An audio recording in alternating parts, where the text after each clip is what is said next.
Hello, this is Vikram Verma from News and Stephen Public School Unit 3rd, and today I am going to teach economics of class 12th, and my topic is national income and its related aggregates. Students, today I am going to tell you about economics, and before starting the chapter, let me tell you about the syllabus of economics. So, as you can see on the screen, that the economics is divided into two parts, and 80 marks are there for the whole economic paper. It means that the paper you are going to face in your board exam consists of 80 marks. So part A is introductory economics, which consists of 40 marks. So in this first book, introductory macroeconomics, 5 units are there. First one is national income and related aggregates. Second one is money and banking. Third one is determination of income and employment. Determination of income and employment, ये थोड़ी सबसे ज़्यादा मेरे हिसाब से important unit है, क्योंकि सबसे ज़्यादा मार्क्स का 12 मार्क्स जो हैं, जैसे कि आप देख सकते हैं, वो इसी यूनिट के अंदर से पेपर में पूछे जाते हैं क्वेश्चन इसी चैप्टर से. नेक्स्ट वन है government budget and the economy, and the last one is balance of payment. तो ये 5 यूनिट थी. These are the 5 units of introductory macroeconomics. Now on the next part of economics, that is the part B, Indian economic development. So 3 units are there. First one is the development experience and the economic reform since 1991. Second one is current challenge facing Indian economy, and the third one is development experience of India, a comparison of the neighbor. तो इसमें सबसे important जो unit है that is the current challenge facing Indian economy. 22 marks की ये overall इसका weightage है. Total marks में इंडियन इकोनॉमिक्स के 40 मार्क्स का इंडियन इकोनॉमिक्स का पेपर है, जिसमें सबसे ज़्यादा वेटेज 22 मार्क्स का इसमें से है.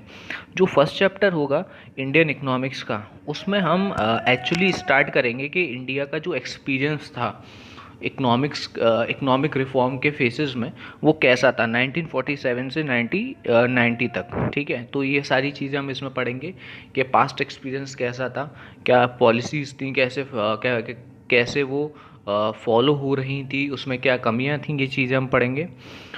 उसके बाद न्यू इकोनॉमिक पॉलिसी जो 1991 में आई थी, है ना, वो एलपीजी मॉडल जिसको कहा जाता है, लिबरलाइजेशन, है ना, प्राइवेटाइजेशन, है, ग्लोबलाइजेशन.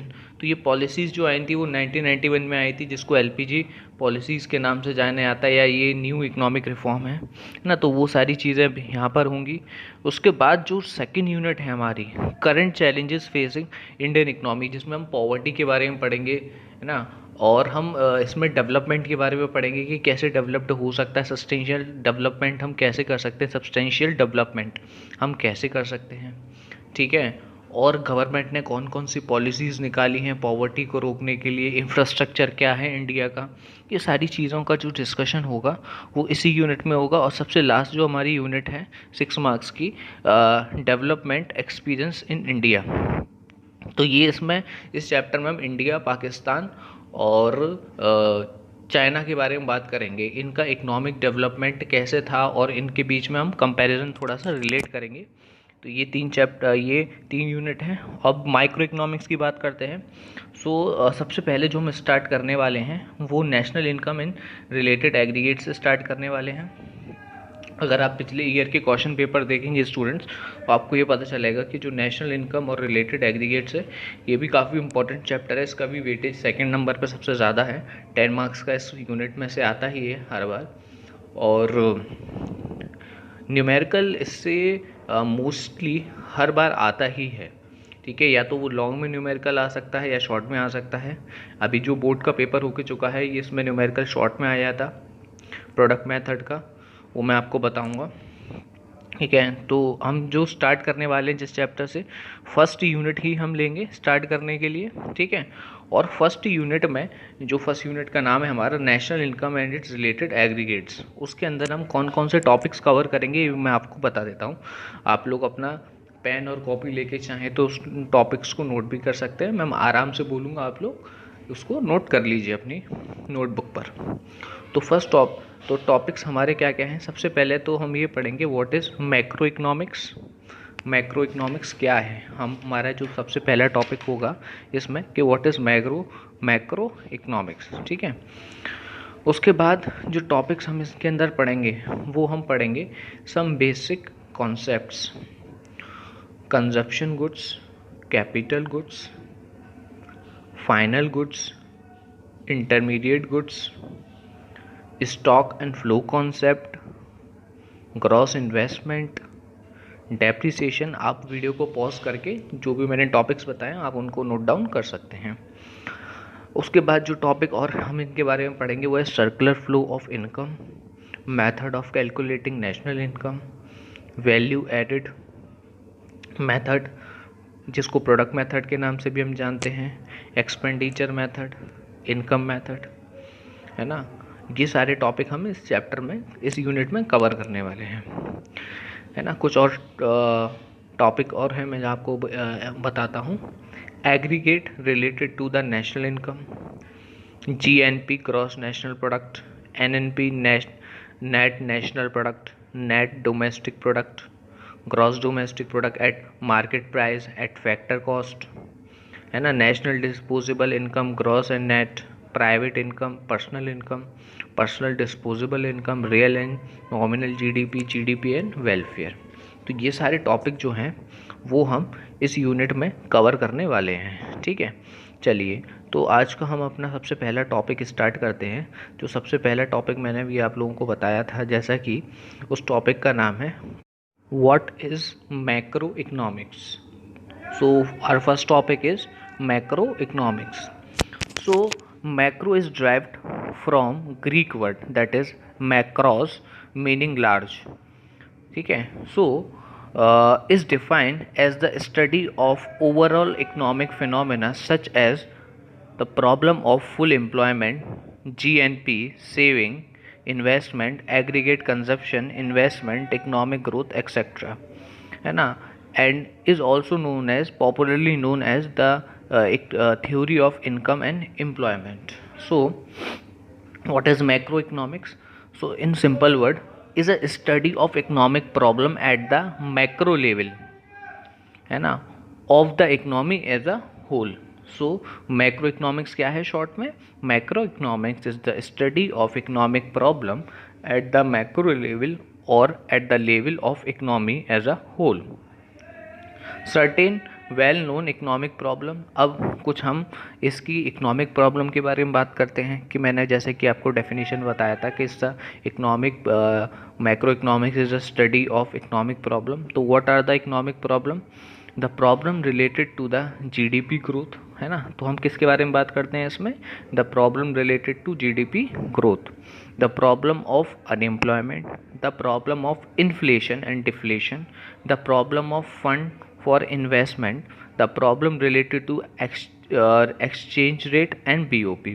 तो मैंने जैसे कि पहला बताया था the problem of GDP growth. देखिए कि सबसे पहले कि तो जीडीपी वर्ड को समझना होगा, वो ज़्यादा भी मैं बहुत छोटे स्तर पे बताता हूँ आप लोगों को। ग्रॉस डोमेस्टिक प्रोडक्ट कहते हैं। तो हमारे देश का जो ग्रोथ है वो पता चलता है ग्रॉस डोमेस्टिक प्रोडक्ट से, मतलब कि the value of goods and service that we are producing in our economy within the economic territory of a country. ठीक है, तो जीडीपी का क्या मतलब है? The value of the goods and service at the market price. Market price पर जो goods और वैल्यू की मनी वैल्यू है ना, उसको हम जीडीपी कहते हैं। तो जीडीपी से रिलेटेड जो प्रॉब्लम्स है वो मैक्रो इकोनॉमिक्स में हम उनका सॉल्यूशन ढूंढते हैं। अनएम्प्लॉयमेंट से जो रिलेटेड प्रॉब्लम्स है उनका हम सॉल्यूशन ढूंढते हैं मैक्रो इकोनॉमिक्स में। Inflation, the problem of inflation. तो what is inflation? The situation of price rising, है ना। इन्फ्लेशन का क्या मतलब होता है? ये वो सिचुएशन होती है जब प्राइस राइज हो जाता है ना। तो महंगाई जिसको हम कह सकते हैं आसान शब्दों में। तो इन्फ्लेशन की जो प्रॉब्लम है वो भी हम इकोनॉमिक्स के अंदर उसका सॉल्यूशन ढूंढते हैं। ठीक है, the problem of exchange rate and BOP, that is balance of payment. The next topic is what are goods and its type. तो what are goods and its type? Goods are physical object, natural और man made, can be seen, touch and measure, command a price in the market. It includes both tangible and intangible object. Tangible means goods and intangible means service. Economic goods which command a price and non-economic good which does not command a price. तो goods क्या हैं यहाँ पर और उनका कैसे हमने division किया हुआ है. तो सबसे पहले गुड्स जो हो सकते हैं वो कोई फिजिकल ऑब्जेक्ट हो सकता है, नेचुरल हो सकते हैं, मैनमेड हो सकते हैं, जिनको हम टच कर सकते हैं, मेजर कर सकते हैं, जिनका कुछ प्राइस होता है मार्केट में. टेंजिबल भी हो सकते हैं और इंटेंजिबल भी हो सकते हैं. इंटेंजिबल होंगे तो सर्विसेज होंगी और टेंजिबल होंगे विच कैन बी सीन और टच, तो उनकी कुछ फिजिकल एग्जिस्टेंस होगी, है ना. तो these are the physical object. So जो गुड्स का क्लासिफिकेशन है वो सबसे पहले जो हैं आपके वो फाइनल गुड्स हैं, इंटरमीडिएट गुड्स हैं, कंज्यूमर गुड्स हैं और कैपिटल गुड्स हैं. ठीक है, तो सबसे पहले हम बात करते हैं किसके बारे में, फाइनल गुड्स के बारे में. These are those goods which have cross the boundary line of production. तो ये वो गुड्स होते हैं जिन्होंने बाउंड्री लाइन प्रोडक्शन की क्रॉस की होती है ना, and are ready for use by the final user. Who are the final user, the consumer or may be the producer. ठीक है, तो अगर आपसे कोई पूछे कि what are final goods, these are those goods which have cross the boundary line of production. What are final goods, है ना. Final goods are those goods which have cross the boundary line of production and are ready for use by their final user. And who are the user, the consumer or may be the producer.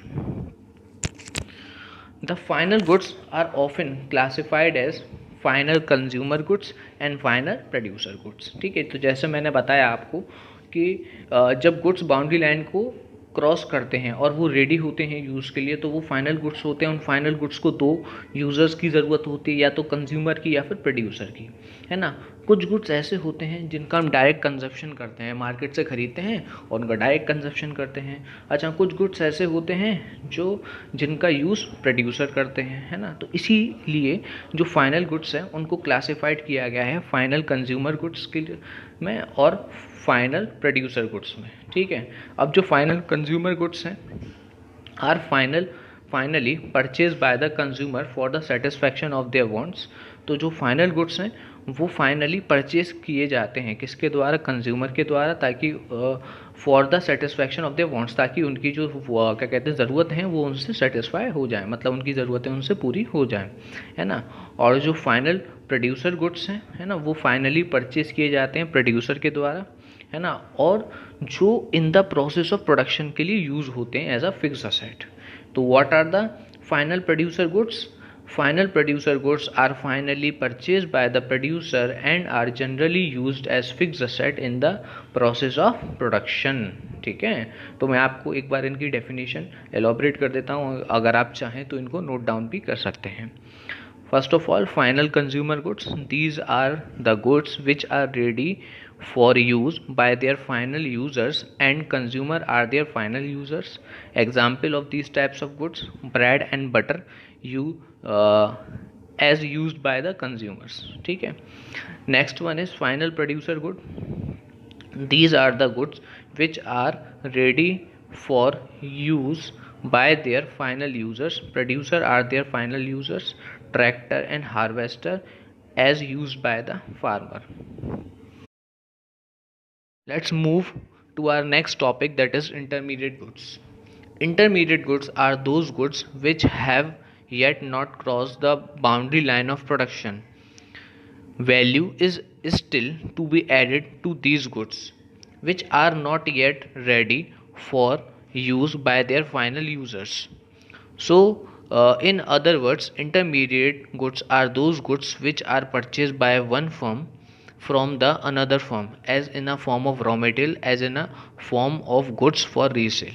तो intermediate goods क्या है, मैं आपको और easy language में एक बार बताता हूँ कि first of all final goods वो थे which have cross the boundary line of production, है ना. On the other hand, intermediate goods are those goods which have not yet cross the boundary line of production, जिन्होंने boundary line of production को cross नहीं किया है ना। Value is still to be added, उन goods के साथ अभी भी कुछ वैल्यू ऐड होना बाकी है ना, और वो फाइनल यूजर्स के लिए अभी रेडी नहीं है, ठीक है। दूसरे शब्दों में इंटरमीडिएट गुड्स वो गुड्स होते हैं जो किसी एक फर्म द्वारा परचेज करे गए हों दूसरी फर्म से रॉ मटेरियल के फॉर्म में, या फिर ऐसे गुड्स जो उन्होंने रीसेल करने के लिए परचेज किए हों। इसको और समझने के लिए एक एग्जाम्पल यूज़ करते हैं हम लोग, है ना। For example, shirt purchase by firm X from firm Y for resale are intermediate goods. Now, why these goods are intermediate goods? Because value is still to be added to shirt through resale। मतलब कि जो firm x ने जो shirt purchase करी थी firm Y से, तो firm add अभी उसके साथ कुछ वैल्यू ऐड करेगा, तभी उसे रीसेल करेगा, ठीक है। तो इसके अंदर अभी भी कुछ वैल्यू ऐड होना बाकी है, इसीलिए इसको इंटरमीडिएट गुड्स हमने कहा। इसके लिए एक एग्जांपल और है, would purchase by the carpenter for making chair is an example of intermediate goods because woods is used as raw material for making chair। value is still to be added to woods by converted into a chair, ठीक है ना। तो दूसरा, जैसे मैंने example लिया, would purchase करता है अगर कोई कारपेंटर, है ना, किसके लिए, चेयर बनाने के लिए या कोई फर्नीचर बनाने के लिए, तो ये एक एग्जांपल हुआ किसका, इंटरमीडिएट गुड्स का, है ना। क्योंकि गुड्स क्योंकि जो वुड है वो एक रॉ मटेरियल है जो कि यूज़ होगा किसके लिए, चेयर बनाने के लिए। तो वैल्यू अभी भी ऐड होनी है वुड के साथ, और वो कन्वर्ट हो जाएगी जब उसमें शेयर में, तो वो फाइनल गुड्स का एक क्या कहते हैं रूप ले लेगी, है ना। तो इसी हिसाब से what are intermediate goods, these are those goods which are in the boundary line of production. Value is yet to be added to these goods and these goods are not yet ready for the use by the final users, है ना। एक example और लेता हूँ मैं values के साथ, है ना, अब आप लोगों को और ज़्यादा क्लियर होगा। When a carpenter buy goods worth 5,000 rupees and convert it into a chair worth 10,000 rupees, then the value of the chair include the value of the woods, that is the intermediate good, ठीक है ना। एक carpenter है जिसने 5,000 की would purchase की है और उसको कन्वर्ट कर दिया चेयर में, और जो चेयर की वैल्यू है वो 10,000 रुपीज़ है। तो जो 10,000 रुपीज़ है ना, चेयर की वैल्यू, वो उसकी फाइनल वैल्यू है ना। तो जो चेयर है वो फाइनल गुड्स है ना, और जो वुड था जो 5,000 रुपीज़ का था वो इंटरमीडिएट गुड्स है, ठीक है। तो यहाँ से आप लोगों को क्लियर हो गया होगा कि फाइनल गुड्स कौन से होते हैं और इंटरमीडिएट गुड्स कौन से हो सकते हैं। Some time there is a problem that the some good may be the final or the intermediate. कुछ गुड्स ऐसे हो सकते हैं जो फाइनल भी हो सकते हैं और इंटरमीडिएट भी हो सकते हैं, ठीक है। ये ज़रूरी नहीं है कि हर फाइनल जो गुड है वो इंटरमीडिएट ना हो, वो इंटरमीडिएट भी हो सकता है। जैसे कि sugar is used as raw material in the production of biscuits is an example of intermediate goods, but sugar is also used by the household in milk or tea is an example of final goods, ठीक है। Let's take one more example. For example, paper purchased by a student is an example of final good, but when purchased by a publisher is an example of an intermediate good। So यहाँ से हम देख सकते हैं कि जो depend करता है वो एंड यूज़ डिपेंड करता है कि जो भी गुड्स का एंड यूज़ होगा उससे हम डिसाइड करेंगे कि whether it is a intermediate good और अ फाइनल गुड, ठीक है। जैसे कि एक शुगर वाला हमने एग्जांपल लिया था कि जो शुगर था अगर उसको हम अपने घर पे as a household use कर रहे थे तो it come into a category of final good. On the other hand if we are using the sugar in the factory of making biscuit, है ना, तो the same sugar is using in the production of biscuit, है ना, तो this is an example of intermediate good, है ना। Likewise in the cases of paper also, है ना, when a paper used by the student, है ना, for its own purpose, that is an example of final goods. But if the same paper is used by the publisher for publishing the books, है ना, for the printing of the book, तो this is an example of intermediate goods. So end use tell us whether the good is come in the category of intermediate good or in the category of final good. To understand the topic more clearly, let's just see the difference between the intermediate goods and final goods. First of all, the intermediate good, it is used for the production of other goods and service, है ना, and on the other hand the final goods is used for the final consumption, है ना. Intermediate goods means for the resale, है ना, so the value get added to these goods, है ना. In the case of final goods mean for the final use, so no value addition is made, है ना. Intermediate goods, है ना, remain within the boundary line of production and remain outside the boundary line of production, है ना. Value, intermediate good, value not added in the national income and value included in the national income, है ना. तो 3 point हम लोग already पहले discuss कर चुके हैं इंटरमीडिएट गुड्स के और फाइनल गुड्स के. 4th point is very necessary. Value not included in the national income, it means that the value of intermediate good cannot be used while we are making the valuation of national income. On the other hand, the value of the final goods included while we are making computation for the national income. So it is clear that the final goods जो हैं उनकी value हम consider करते हैं जब हम national income को valuation करते हैं, लेकिन हम इंटरमीडिएट गुड्स की उसमें वैल्यूएशन में उसको काउंट नहीं करते, क्योंकि जो फाइनल गुड्स हैं उनकी प्राइस के अंदर, उनकी वैल्यू के अंदर इंटरमीडिएट्स की वैल्यू भी क्या होती है, काउंट होती है. इसीलिए हम जब वैल्यूएशन करते हैं फाइनल गुड्स का तो उसके अंदर इंटरमीडिएट गुड्स की भी वैल्यू काउंट हो जाती है. इसीलिए हम इंटरमीडिएट गुड्स को डायरेक्टली यूज़ नहीं कर सकते, है ना. हम फाइनल गुड्स को काउंट करते हैं नेशनल इनकम में. Otherwise it would be a situation of double counting, है ना. तो ये डबल काउंटिंग हो जाएगी, है ना. That is also very interesting case to understand. So coming back to our next topic, so we have discussed the classification of good, final good done, intermediate goods done. The next good is consumption good, consumer good. So what are consumer goods? The consumer goods are those goods which are directly used for the satisfaction of human wants. These are not used in the production of other goods, है ना. For example, ice cream and milk used by the household. The consumer goods are meant for the final consumption and as final goods. These are ready for use by their final producer. So consumer good or consumption good, these are of 4 types. First one, the durable good. Second one is the semi-durable good. Third one, non-durable goods. And the fourth one is non-material goods, that is our service. ठीक है. तो what are consumer goods? Consumer goods are those goods which are directly used for the satisfaction of human wants. तो human wants की direct satisfaction को पूरा करने के लिए जो goods use होते हैं उनको हम क्या कहते हैं, consumer goods कहते हैं. ठीक है. जैसे कि आइसक्रीम और मिल्क यूज़ होता है हाउस होल्ड द्वारा, है ना. तो that is an example of consumer good, है ना. Consumer goods are mean for the final consumption. तो जो कंज्यूमर गुड होते हैं वो फाइनल कंजप्शन के लिए यूज़ होते हैं, है ना. तो इनको फाइनल गुड्स भी हम कहते हैं ना. इनका 4 कैटेगरी में डिवाइड किया गया है. चलिए पहला कैटेगरी हम देखते हैं इसका, ड्यूरेबल और consumer good.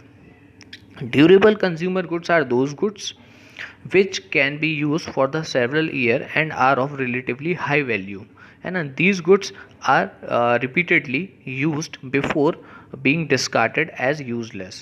TV, radio, car, scooter, washing machine are some of the example of durable consumer good. तो what are durable consumer goods, है ना. इसकी एक्चुअली क्या है कि जब भी हम कोई भी डेफिनेशन पढ़ते हैं या फिर हम कुछ पढ़ते हैं या फिर किसी भी चीज़ के बारे में पढ़ते हैं तो कीवर्ड्स इसके मेन होते हैं. तो what are the keyword of the durable goods. Durable goods के कीवर्ड क्या हैं. कीवर्ड हैं used for the several year, है ना, एंड रिलेटिवली हाई वैल्यू, है ना. तो what are durable consumer goods. These are the goods which are used for several year and they have a relatively high value, है ना. जैसे कि हम टीवी खरीदते हैं, स्कूटर खरीदते हैं, कार खरीदते हैं या मशीन खरीदते हैं, तो इन सब की वॉशिंग मशीन खरीदते हैं आई मीन टू से, तो इन सब की जो वैल्यू होती है ना वो रिलेटिवली बाकी गुड्स से ज़्यादा होती है और हम उनको 1 साल से ज़्यादा यूज़ कर सकते हैं, तो सेवरल ईयर्स तक यूज़ कर सकते हैं. तो ये हम इनको किस कैटेगरी में डालते हैं, ड्यूरेबल कंज्यूमर गुड्स की कैटेगरी में डालते हैं, है ना. दूसरी हमारी कैटेगरी है semi durable consumer goods. Semi durable consumer goods are those goods which can be used for a period of 1 year or slightly more, है ना. These are not of very high value. Cloth, furniture, crockery, electric good, etc. are the example of semi durable consumer goods. तो semi durable consumer goods कौन से goods हैं, है ना? तो इसके हम फिर से यहाँ पर देखते हैं कौन कौन से कीवर्ड हैं. पहला कीवर्ड इसका क्या है? पहला कीवर्ड है used for a period of 1 year और स्लाइटली मोर, है ना? तो those goods which are used for a period of 1 year, है ना? तो 1 साल तक या 1 साल से ज़्यादा जिनको हम यूज़ करते हैं वो कौन से गुड्स होते हैं? सेमी ड्यूरेबल कंज्यूमर गुड्स, है ना? जिनकी लेकिन हाई वैल्यू नहीं होती, है ना? जिसका एग्जाम्पल है क्लोथ है, फर्नीचर है, क्रॉकरी है, इलेक्ट्रिक गुड्स हैं, ये सब सेमी ड्यूरेबल गुड्स के अंदर आते हैं. अगला है non durable single consumer goods. तो non durable single use consumption goods are those goods which are used up in a single act of consumption. तो non durable single consumer good, जैसे कि नाम से समझ में आ रहा है सिंगल यूज कंजप्शन गुड, है ना, are those goods which are used up, है ना. ये वो गुड्स होते हैं जो यूज्ड अप हो जाते हैं सिंगल एक्ट ऑफ कंजप्शन में, मतलब हम एक बार में उनका उपभोग कर सकते हैं, उनका कंजम्पशन कर सकते हैं. ये वो गुड्स हैं, है ना. For let's just take an example, the thing that we are used, you know, for example, the domestic LPG gas that we are using, the petrol we can use, milk, है ना, the bread we eat. So these are the things which are used up in a single act of consumption, है ना. तो ये एक बार में ही ये इन सब का उपभोग हो जाता है, कंजप्शन हो सकता है, एक बार ही हम इनको यूज़ कर सकते हैं. तो ये कौन से गुड्स हैं? आपके single use consumer goods. The fourth category is non material goods or the services, है ना. तो services are those non material goods which directly satisfied human wants.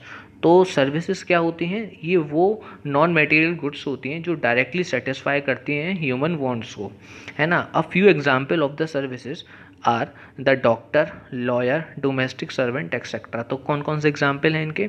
Doctor है, लॉयर है, डोमेस्टिक सर्वेंट है ना. तो doctor, lawyer and domestic servant as example of fourth type of consumer or consumption good, है ना. तो फोर्थ जो type है कंज्यूमर और गुड का और कंजप्शन गुड का वो क्या है? सर्विसेज. ठीक है. तो सर्विसेज नॉन मटेरियल गुड्स हैं जो डायरेक्टली ह्यूमन वांट्स को सेटिस्फाई करती हैं. Example doctor, lawyer and domestic servant. The fourth category of goods are the capital good. What are capital goods? Capital goods are those goods which are used up in the process of production for several years and which are of high value. These goods are fixed asset of the producer, है ना. Use of these goods lead to the depreciation of the fixed asset when these are repeatedly used, है ना. For example, plants and machinery. तो what are the key terms of the capital goods? तो these are used in the process of production for several years, है ना. तो first point is that these are used in the process of production for several years. Second one, of high value, है ना, these having the high value. Third one, have these goods are also called the fixed asset of the producer, है ना. तो इन goods को हम क्या कहते हैं? fixed asset of the producer, है ना. and these good leads to depreciation. इन गुड से क्या होता है? डेप्रिसिएशन होता है फिक्स एसेट का, अगर इनको रिपीटेडली मतलब बार बार अगर यूज़ करते हैं तो, है ना. और इनके एग्जाम्पल क्या है? प्लांट एंड मशीनरी, है ना. So capital good as final good are fix asset of the producer. तो जो कैपिटल गुड है वो फाइनल गुड है और वो क्या है? फिक्स असेट है किसका? प्रोड्यूसर का. These goods are like plants and machinery are repeatedly used in the process of production for the several year. Even the nut and bolt are used for several year, but these are not the capital good because these are of the low value. In contrast, capital goods are of the high value. Thus only those goods, those fixed asset of the producer are taken as the capital goods which are used in the process of production for the several year and which have the high value also, है ना. And capital goods involve the depreciation. Capital goods का क्या होता है? उनके अंदर क्या होता है? डेप्रिसिएशन होती है, क्योंकि इनको रिपीटेडली यूज़ करते हैं तो उनकी जो वैल्यू है फिक्स एसेट की समय के साथ कम होती है. तो वही फिनोमिना को हम डेप्रिसिएशन कहते हैं. You already know about it, है ना. All machine are not capital good.